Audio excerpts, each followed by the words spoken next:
श्री यूनिस खां। प्रसंग संख्या 1550। माननीय मंत्री जी। माननीय अध्यक्ष जी, मैं माननीय डीडवाना से आने वाले सदस्य को बताना चाहूंगा। खंड ए, प्रदेश में अल्पसंख्यकों के उत्थान हेतु संचालित योजनाओं का विवरण परिशिष्ट 1 पर संलग्न है। खंड 2, अल्पसंख्यक मामलात एवं वक्फ विभाग द्वारा संचालित योजनाओं में केंद्र एवं राज्य सरकार द्वारा जनवरी 2022 से दिसंबर 2022 तक स्वीकृत एवं व्यय की गई राशि का योजनावार विवरण परिशिष्ट 2 पर संलग्न है। खंड 3, उक्त संचालित योजनाओं के तहत विधानसभा क्षेत्र डीडवाना में विगत 3 वर्षों में लाभान्वित किए गए लोगों को योजनावार संख्यात्मक सूची परिशिष्ट 3 पर संलग्न है। माननीय अध्यक्ष जी, उत्तर मेरे को मिल गया, आज ही मिला है। मेरा आपके माध्यम से माननीय मंत्री जी से और सरकार से आग्रह है कि मैंने अल्पसंख्यकों के बारे में पूछा, मैंने मुस्लिम्स के बारे में नहीं पूछा। राजस्थान में 6 अधिसूचित अल्पसंख्यक समुदाय हैं, जिसमें मुस्लिम, सिख, जैन, ईसाई, बौद्ध और पारसी। तो इन्होंने खाली मुझे मदरसा बोर्ड का जवाब भेजा है। तो मेरा माननीय मंत्री, आपके माध्यम से माननीय मंत्री जी का आग्रह है कि 1.25 करोड़ पॉपुलेशन है इस प्रदेश में, जिसमें हमारे जैन भाई भी रहते हैं, सिख भाई भी रहते हैं, सब रहते हैं। तो उनके उत्थान के लिए राज्य सरकार क्या योजना है, उनका जवाब आपके माध्यम से मैं पूछना चाहूंगा कि पूरा मेरे को दे दें, कोई दिक्कत नहीं है। समय का अभाव था या समझने में, क्योंकि मेरा क्वेश्चन जो है वो प्रदेश में अल्पसंख्यक के उत्थान के लिए पूछा, मैंने मुस्लिम उत्थान के लिए नहीं पूछा। और उसमें भी सिर्फ मेरे को जवाब मिला है मदरसा बोर्ड का। तो मेरा आपसे आग्रह है कि मदरसा बोर्ड के अलावा भी मैं इनका वो देख रहा था, मदरसा बोर्ड के अलावा भी अल्पसंख्यक आयोग, मदरसा बोर्ड, हज कमेटी, वक्फ विकास परिषद, वक्फ, मुस्लिम वक्फ, ये सब है। और जो इन्होंने जवाब दिया है मैं उस पर नहीं जाऊंगा। मैं तो आपके माध्यम से इतना ही आग्रह करूंगा कि बाकी समुदाय जैसे सिख है, जैन है, ईसाई है, बौद्ध है, इनके लिए भी क्या राज्य सरकार कोई योजना बनाने का विचार रखती है या उनकी कोई योजना है? तो मेरे नए सिरे से उत्तर दे दें, मुझे कोई दिक्कत नहीं है, मेरा कोई ऐसा जिद नहीं है। और दूसरा मेरा यह है कि मैं इनका पढ़ रहा था वक्फ बोर्ड का, तो मैं माननीय मंत्री जी को एक तो ये निवेदन करूंगा कि एक बार मेरा पुनः इन सब समुदायों को जोड़ते हुए जवाब दे दें। और दूसरा यह है कि इनका इम्प्लीमेंटेशन जो भेजा है माननीय मंत्री जी, आप कांग्रेस वाले ये हमेशा ये कहते हैं कि हम साहब जो है अल्पसंख्यकों के हितैषी, और आप ये देखिए कि इनका इम्प्लीमेंटेशन देखिए कांग्रेस सरकार का कि उन्होंने किस तरीके से आपके इसको उत्तर को ही मैंने देखा है कि उन्होंने 89 काम घोषित किए अपने कार्यकाल, उनमें से सिर्फ 2 काम कंप्लीट किए, सिर्फ 2 काम कंप्लीट किए।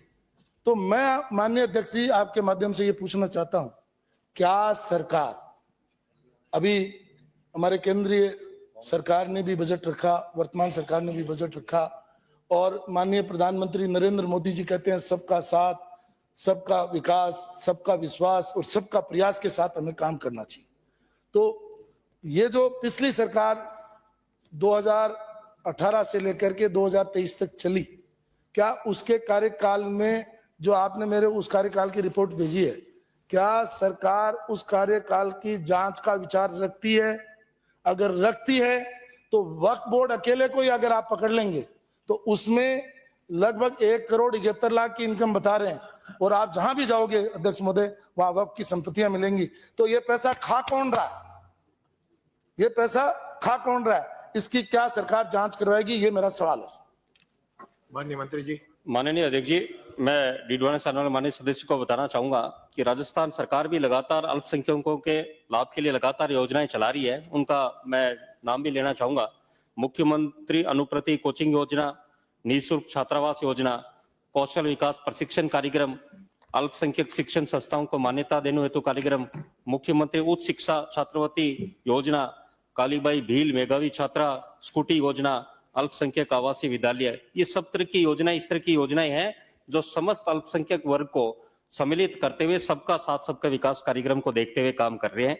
और आपका दूसरा प्रश्न कि भाई जो कांग्रेस के शासन में नया सी घोषणा है उसमें 2 पे ही काम हुआ, और आपका माननीय सदस्यगण का ये बात रखते हुए कि प्रधानमंत्री जी का सबका साथ सबका विकास, ये बिल्कुल सत्य है कि देश में जो भी काम हो रहे हैं, चाहे प्रधानमंत्री आवास योजना से लेकर देखें, चाहे यदि खाद्य सुरक्षा योजना लाभार्थी देखें, कोई भी ऐसी योजना नहीं है जिसमें अल्पसंख्यक वर्ग अलग रहे, उनको भी सबसे ज्यादा यदि लाभ यदि किसी योजनाओं का लिया भारत के सभी नागरिकों के साथ, उसमें अल्पसंख्यक वर्ग के समस्त जो 6 वर्ग आपने बताए उन सब ने लाभ लिया और राजस्थान में भी उन सब ने लाभ लिया है। और मैं आपके माध्यम से जो आपने बात की कि जो पिछली सरकार के दौरान कार्यों में जो कमियां रही और आप उनकी जांच का विषय चाहते हैं तो आप मुझे बता देना, हम आपको उसकी जांच कराकर उस पर जरूर कार्रवाई करेंगे। माननीय माननीय अध्यक्ष जी, दूसरा मेरे को माननीय भजनलाल जी की सरकार पर कोई मतलब अविश्वास नहीं है। मुझे पूरा विश्वास है कि वो सबके साथ, सबके विकास और सबके प्रयास के साथ काम करेगी। चलिए,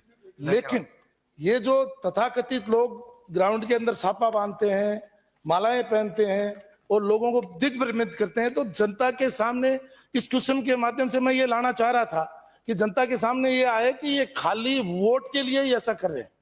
इसलिए आप मेरे क्वेश्चन का नए सिरे से दोबारा जवाब देंगे तो उसमें सारी चीजें आ जाएंगी। पुनः मेरा आपसे इतना ही आग्रह है कि क्या आप जांच करवाएंगे, क्या खाली वक्फ बोर्ड की करवा दीजिए, जिससे जनता को दूध का दूध और पानी का पानी हो जाएगा। आप मिले श्री, कोई बोलना है? बोलना है तो बताओ, नहीं कुछ उत्तर देना है तो बताओ।